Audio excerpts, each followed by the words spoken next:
Hello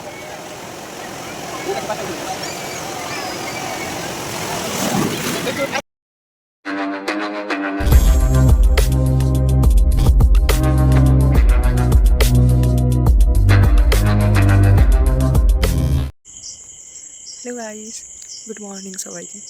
তো এখন বাজে 3:18। আমরা বেরোবো দীঘার জন্য, ঠিক আছে। তো তাড়াতাড়ি সব উঠে গেছে, মানে ফোন টোন করে রীতিমতো সবাইকে তোলা হচ্ছে। তো এখন আমরা রেডি হবো, ফ্রেশ হয়ে রেডি হচ্ছি। ফোনটাও চার্জে দেবো, ফোনটাতে একদম চার্জ নেই।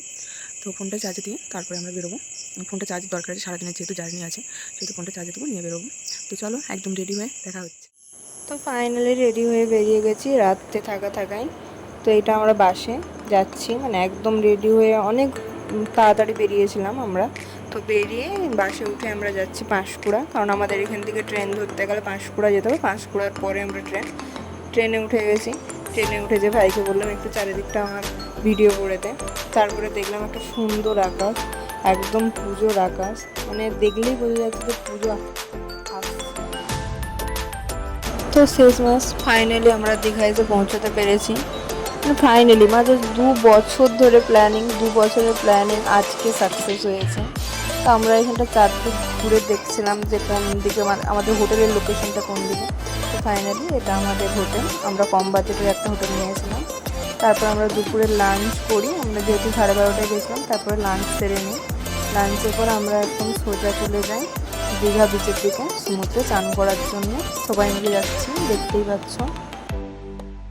এখানে ওই বিচের কাছে যেতে যেতে দেখলাম অনেক ধরনের দোকান আছে, মানে যারা কেনাকাটা করো এখান থেকে অনেক কেনাকাটাই করতে পারবে, নানা রকমের দোকান আছে।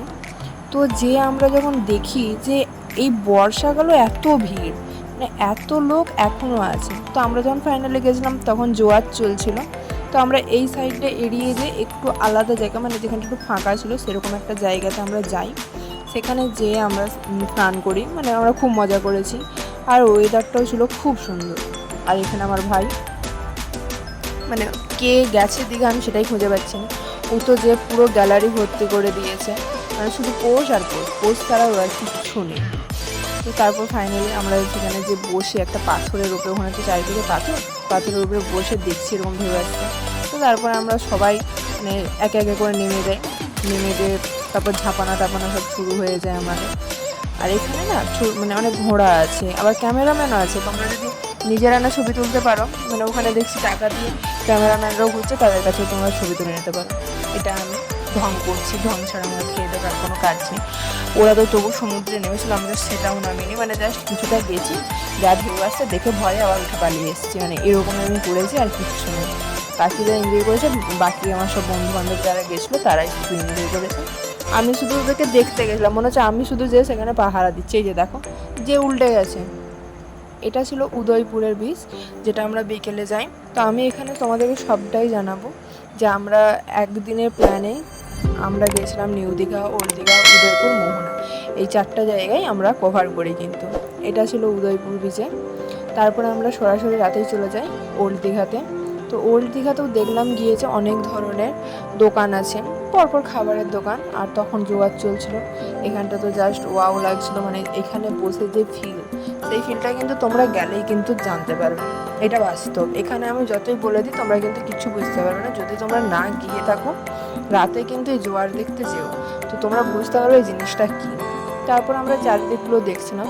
এটা তোমরা জানো যে ওই ওল্ড দীঘার কাছে একটা পার্কের মতন ছোট করে আছে সেখানে। তো এই যে বিশ্ব বাংলা পার্ক, এই পার্কটার ওখানটাতে মানে সব কিছু আছে, আই লাভ দীঘা আর সব দেখলাম লেখা টেখা আছে।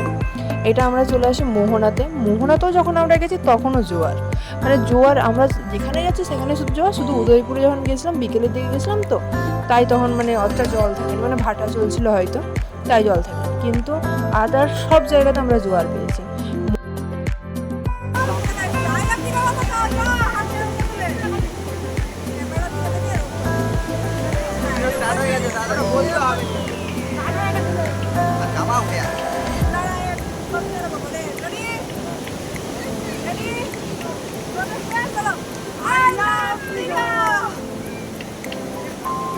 এটা আমি ঢং করতে করতে যাচ্ছি, ভাই চিৎকার করছে যাস না, তো আমি একটু গেলাম আর উঠে চলে এসেছি।